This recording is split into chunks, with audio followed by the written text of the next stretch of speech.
Movie की शुरुआत में हम प्रेम नाम के एक लड़के को देखते हैं जो कि सब बनेंगे करोड़पति देख रहा होता है और उसे हर सवाल के जवाब आते थे। प्रेम की पत्नी और एक बच्ची है जो कि गांव में रहते हैं। प्रेम नौकर है, एक कोठी की देखभाल करता है वो, और एकदम मौज से रहता है क्योंकि कोठी का मालिक वहां रहता नहीं है। हम देखते हैं कि वो एक बड़ी सी चाकू लेता है और बाथरूम जाता है। बाथरूम में पड़ी थी एक बच्ची की लाश जिसके वो टुकड़े टुकड़े कर डालता है। इसके बाद हम देखते हैं इंस्पेक्टर रामचंद्र पांडे को, जो कि बहुत ज्यादा बहादुर, ईमानदार, वर्दी के प्रति वफादार नहीं है, बल्कि सिस्टम जैसा चल रहा है उसी के बहाव में चलना पसंद करते हैं। एक आदमी अपनी बच्ची की गुमशुदगी की रिपोर्ट लिखाने आता है तो पांडे लिखने से मना कर देता है, ये कहकर कि जहाँ तुम रहते हो वहाँ तो हमेशा बच्चे गायब होते ही रहते हैं, फिक्र मत करो, तुम्हारी बच्ची आ जाएगी वापस। आदमी स्टेशन में पोस्टर लगाने जाता है तो देखने मिलता है कि वहाँ पर तो बहुत सारे मिसिंग पोस्टर्स लगे हुए हैं, यानी कि ये पहला केस नहीं था और पुलिस की लापरवाही साफ नजर आ रही थी।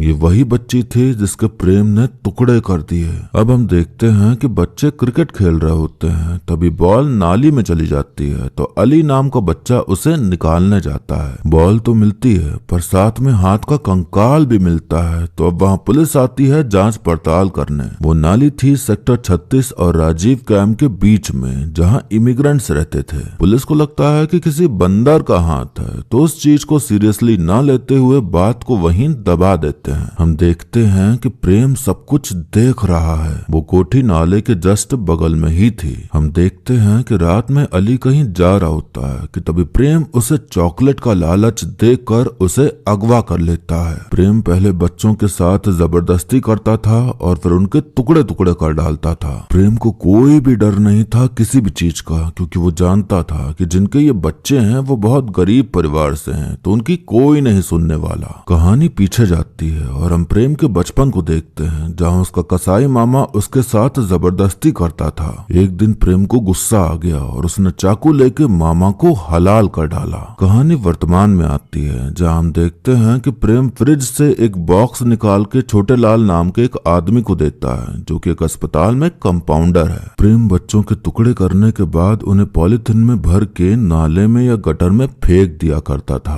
अब हम देखते हैं मुंबई में रह रहे बस्सी नाम के आदमी को, जो कि अपनी पोती से कह रहा होता है कि लाओ मैं कपड़े चेंज कर दूं, तो बच्ची कहती नहीं मुझे मम्मी चाहिए। अपनी पत्नी के आते ही बस्सी घबरा जाता है और एकदम नॉर्मल बिहेव करने लगता है। जिस कोठी की देखरेख करता था प्रेम, उसका मालिक बस्सी है, तो वो प्रेम को फोन करके कहता कि मैं कल आ रहा हूँ, चुमकी से बोल दो कल शाम को आ जाए। चुमकी एक लड़की का नाम था। प्रेम ने न जाने आज तक कितने बच्चों के साथ गलत किया और फिर उन्हें मार काट के इधर उधर ठिकाने लगा दिया, लेकिन उसे कोई चिंता नहीं थी, बल्कि सुकून से चैन से रहता था बिना किसी बात की टेंशन लिए। अब हम देखते हैं कि दशहरे का दिन है, मेला चल रहा है, रामलीला हो रही है जिसमें कि इंस्पेक्टर पांडे जी रावण का रोल निभा रहे हैं और साथ में उनके साथी भी हैं। कि तभी वहाँ पर चुमकी के पिता आकर कहते हैं कि मेरी बच्ची नहीं मिल रही है, आप इतने दिन से हमको टरका ही रहे हो, अगर आपकी बच्ची के साथ होता तब पता चलता आपको। ये सुनकर पांडे भड़क उठता है कि मेरी बच्ची के बारे में बोला कैसे, हमारी कोई जिंदगी नहीं है क्या, बस तुम्हारे ही लोगों के पीछे लगे रहे क्या। मेले में प्रेम भी आया हुआ था, रावण का मुखौटा पहने अपना अगला शिकार ढूंढने। प्रेम पांडे की बेटी को बेहोश करके ले जा रहा होता है, लेकिन पांडे की नजर पड़ जाती है तो वो उसके पीछे भागता है, तो प्रेम बच्ची को छोड़ के भाग निकलता है। छोटे लाल भी आया हुआ था एम्बुलेंस लेके प्रेम के साथ, लेकिन प्रेम को भागता देख वो अनजान बनते हुए पांडे की मदद करने लगता है बच्ची को अस्पताल पहुंचाने में। पांडे प्रेम का पीछा करते हुए पूरी कोशिश करता है उसे पकड़ने की, पर पकड़ नहीं पाता। अब तक पांडे लोगों को टरकाते आ रहा था, लेकिन जब आज खुद की बच्ची के साथ वही होते देखा तब उसे एहसास हुआ अपनी ड्यूटी का कि कितना गलत कर रहा था वो उन बच्चों के परिजनों के दर्द को ना समझ के। अब हम देखते हैं एक बहुत अमीर खानदान के बच्चे विवान को, जो कि स्कूल जा रहा होता है, लेकिन घर के सामने से ही उसे कोई अगवा कर लेता है। हमें देखने मिलता है कि पांडे जी ने खुद बुलाया चुमकी के पिता को और उसकी FIR लिखते हैं। पिताजी बताते हैं कि एक रिक्शे वाले ने चुमकी को मकान नंबर B5 के बाहर छोड़ा था और चुमकी वही रिक्शा लेती थी हमेशा। हर जगह चर्चा थी विवान के अगवा होने की, पूरा मीडिया, पूरी पुलिस सब उसी केस केस के पीछे लगी हुई थी। पांडे जाता है B5 पूछताछ करने, जो कि वो घर था बस्सी का। दरवाजा खोलता है प्रेम, जो कि एकदम भोला बाला सा बन के दिखा रहा था। पांडे बस्सी से पूछताछ करना शुरू करता ही है कि तभी बस्सी बताने लगता है अपना कनेक्शन के बारे में कि आपके सीनियर और मैं साथ पढ़े हैं। होम मिनिस्टर का बेटा भी मुझे जानता है। वो दिखा रहा था कि मेरी बहुत ऊपर तक पहुंच है। तभी वहाँ चुमकी के पिता आकर चिल्लाने लगते हैं कि इसने मेरी बेटी के साथ जबरदस्ती की है। तो बस्सी कहता कि मैंने तुम्हें पैसे दिए थे और तुम मुझे ही उल्टा बोल रहे हो। यहाँ पता चलता है कि चुमकी के पिता चुमकी से वेश्यावृत्ति का काम कराते थे। तो पांडे पहले उसे मारता है कि पिता होकर ऐसे काम करवाते थे अपनी बेटी से। बस्सी पांडे के सीनियर को कॉल लगा देता है, तो वो पांडे को तुरंत अपने पास बुलाते हैं। सीनियर जवाहर कहते हैं कि अगर तुम्हें केस सॉल्व करना ही है तो विवान का केस करो, किसी बेगुनाह को क्यों परेशान कर रहे हो। जो मैं कहता हूँ वो करोगे तो आगे तक जाओगे, वरना दिक्कत हो जाएगी तुम्हें, तो सोचो इस बारे में। जूनियर ऑफिसर्स ने चुमकी के रिक्शे वाले को पकड़ लिया था, तो उसके पास से चुमकी का फोन मिल जाता है। पांडे चुमकी के केस की पूरी रिपोर्ट बना के सीनियर को दिखाते हुए कहता कि चुमकी जब भी किसी ग्राहक से मिलने जाती थी इसी रिक्शे वाले के साथ जाती थी। इसी रिक्शे वाले ने चुमकी को बस्सी के घर के बाहर छोड़ा। बस्सी चुमकी के बाप को हर महीने एक निश्चित राशि देता था और चुमकी को हर रात का पैसा देता था। चुमकी को छोड़ने के बाद रिक्शे वाला जब चुमकी को लेने गया तो दरवाजा उसके नौकर प्रेम ने खोला।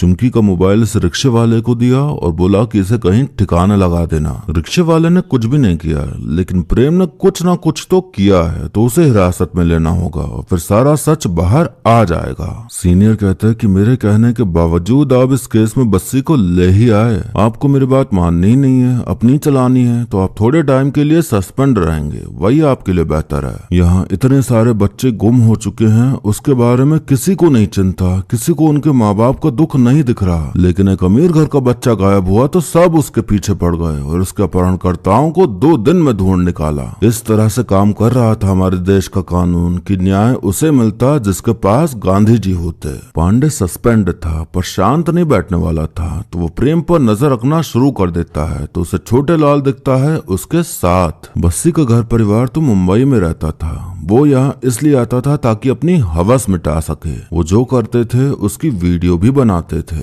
पांडे को समझ आता है कि वो एम्बुलेंस वाला आदमी प्रेम के साथ मिला हुआ है, तो वो अपने जूनियर के साथ मिलके उसको धर दबोचता है और थोड़ा सुताई करने के बाद वो बताता कि वो प्रेम से ऑर्गन्स लेके उन्हें बेचने का काम करता है। अब पांडे का सस्पेंशन टाइम खत्म हो जाता है, तो वो दोबारा ज्वाइन करने आता है। तो हमें देखने मिलता है कि जवाहर का प्रमोशन होके ट्रांसफर हो रहा है और अब नए सीनियर आ गए हैं। जवाहर समझ गया था कि पांडे अब कुछ ना कुछ तो करेगा, तो वो उसके जूनियर को कॉल करके कहता कि क्या आप जिंदगी में आगे बढ़ना चाहते हैं। मतलब वो पांडे के जूनियर को अपनी साइड कर रहा था। अब हम देखते हैं कि पांडे ने जहाँ छोटे लाल को छुपा रखा था वहाँ कुछ गुंडे आते हैं और उसे उठा के लेके चले जाते हैं और वो गुंडे थे बस्सी के। पांडे नए सीनियर को सब कुछ बताते हुए उन्हें छोटे लाल के पास लेके आता है, पर वो तो गायब था। तो वो अपने जूनियर के ऊपर खूब गुस्साता है कि एक काम दिया था वो भी नहीं हुआ तुमसे। सीनियर प्रेम को हिरासत में लेने की आज्ञा दे देते हैं, तो पांडे तुरंत उसे पकड़ लेता है। प्रेम एकदम चिल मोड में था, कोई टेंशन नहीं, माथे पर एक शिकन नहीं। ऐसा लग रहा था जैसे पुलिस स्टेशन नहीं किसी कैफे में आया हो डेट पे।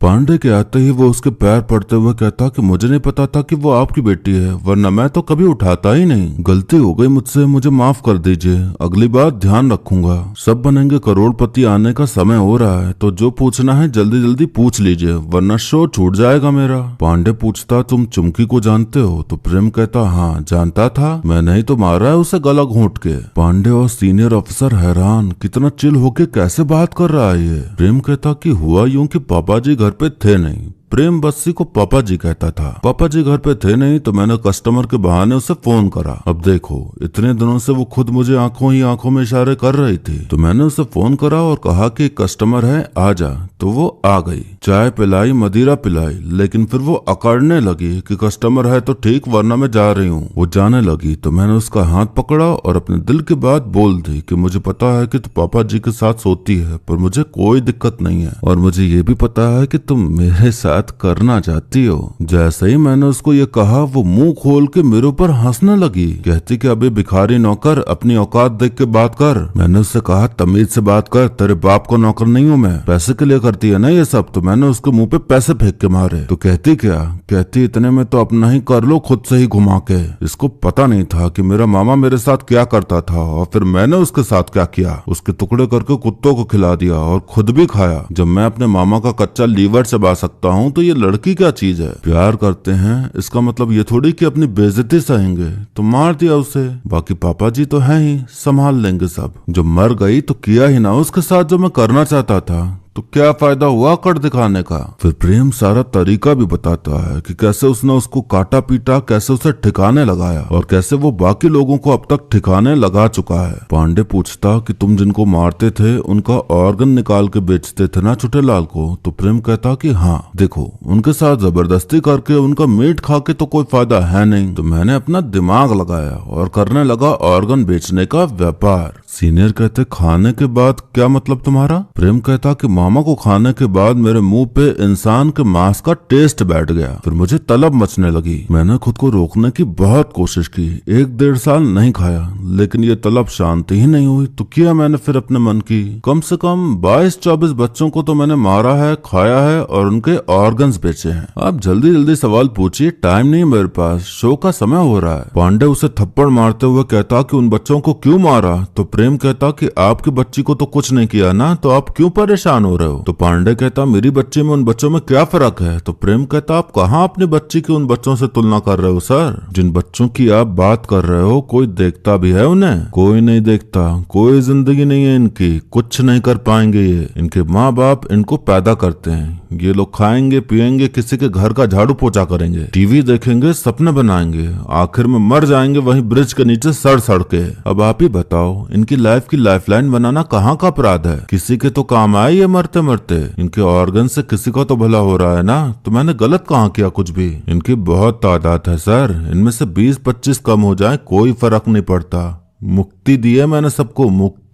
सीनियर पूछते हैं कि इन सब में बस्सी का कितना हाथ है। तो प्रेम कहता कि ये सवाल नहीं, कोई और सवाल पूछो। हम देखते हैं कि जो गुंडे भेजे थे बस्सी ने, उन्होंने छोटे लाल को काट के जला डाला है। प्रेम को जेल में डाल दिया जाता है। तो उसको बस यही टेंशन हो रही थी कि उसका शो छूट जाएगा। पुलिस स्टेशन में लगे टीवी पर वही शो आ रहा था। तो जो महिला खेल रही थी वो जीत जाती है। तो प्रेम को बहुत खुशी होती है। वो शो को लेकर काफी दीवाना टाइप का था। प्रेम कोठी में एक जगह बताता है जहां उसने चुमकी की लाश गाड़ी थी। तो वो बड़े आराम से बता रहा था जैसे मरे हुए व्यक्ति की लाश नहीं, खजाना गाड़ा हो। फिर कोठी के बगल वाली नाली से भी कचरा निकाला जाता है। तो उसमें से भी काफी सारे कंकाल मिलते हैं। पांडे को गुस्सा आ रहा था बहुत, पर प्रेम सब आसानी से बता दे रहा था। मौका ही नहीं दे रहा था ऐसा कि वो उस पर गुस्सा निकाले, और शायद मारता पीटता अगर वो तो शायद उस पर असर भी न होता। बस्सी को भी गिरफ्तार कर लिया जाता है। जिनके बच्चे मारे गए उनके परिजनों का खून उबाल मार रहा था। तो वो गुस्से में उस कोठी को तोड़ फोड़ डालते हैं। बस्सी की अंदर तक ऊपर तक हर तरह की पहुंच थी। तो लोग लगे हुए थे उसे छुड़ाने में। उसके सोर्स लगने पर पांडे को नौकरी से डिसमिस कर दिया जाता है। इस केस को अब IBI टीम को सौंप दिया जाता है, जिसके हेड होते हैं जवाहर, जो कि बस्सी को पहले से ही जानते थे। तो जाहिर है कि सब उसके हिसाब से ही हो रहा था। जवाहर मीडिया के सामने सारा इल्जाम प्रेम पर डाल देता है और बस्सी को बेगुनाह बताता है। जब पांडे ये खबर देखता है तो वो सीनियर से प्रेम से मिलने की विनती करता है। तो वो उससे मिलने दे देते हैं। पांडे उससे कहता कि तुम जो ऑर्गन्स बेचकर छोटे लाल के हाथों पैसे भिजवाते थे अपने घर, वो पैसे वहां तक नहीं पहुंचे हैं क्योंकि छोटे लाल अब नहीं रहा। प्रेम कहता कि मेरे पापा जी मुझे यहाँ से निकाल लेंगे। तो पांडे कहता कि तेरे पापा जी ने सारा इल्जाम तुम पर डाल दिया है और वो नहीं बचाने वाले तुम्हें। अब तो बोल दो कि वो भी शामिल थे तुम्हारे इस कर्म कांड में। प्रेम एक DVD का जिक्र करता है जिसमें सारा सच था, और वो DVD थी उसके गांव में उसकी बीवी के पास। पांडे प्रेम के गांव जा रहा होता है तो जूनियर पांडे से कहता कि आप दोबारा इस लफड़े में क्यों पड़ रहे हो सर। जा तो रहे हो लेकिन फंस मत जाना, वापस आ जाना। पांडे प्रेम की बीवी से मिलता है तो उसकी बीवी एक डीवीडी देती है जिसके ऊपर लिखा था सदाबहार तराने। पांडे वो डीवीडी लगाता है तो उसमें वही सब रिकॉर्ड था जो बस्सी और प्रेम करते थे जबरदस्ती सबके साथ, जिसे देख पांडे दंग रह जाता है कि कितने दरिंदे हैं ये दोनों।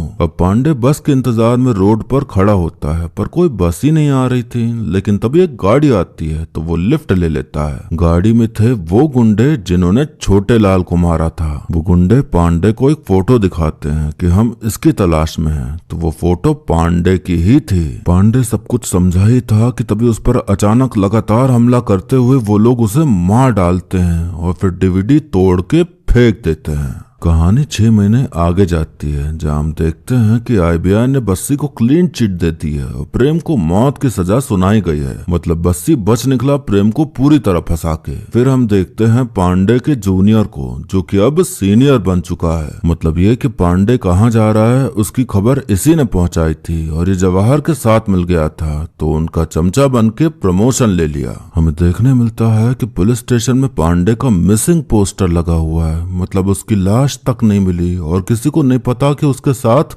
क्या हुआ। एक जूनियर ऑफिसर था जिसे बुरा फील होता था पांडे के जाने से, तो वो अखबार में खबर देखता है कि 3 गुंडे पकड़े गए हैं जिन पर शक है कि उन्होंने पांडे को गायब किया है। तो वो खुश होता है ये खबर देख के। फिर उसके घर के बाहर कोई पार्सल छोड़ के जाता है जिसमें थी एक डीवीडी जिस पर लिखा था और भी सदाबहार तराने। यानी कि कोई था जो चाहता था कि सच बाहर आए, लेकिन कौन ये नहीं पता। अब ये डीवीडी बनेगी सबूत बस्सी के खिलाफ और फिर इसी कहानी के साथ ये मूवी यहीं पर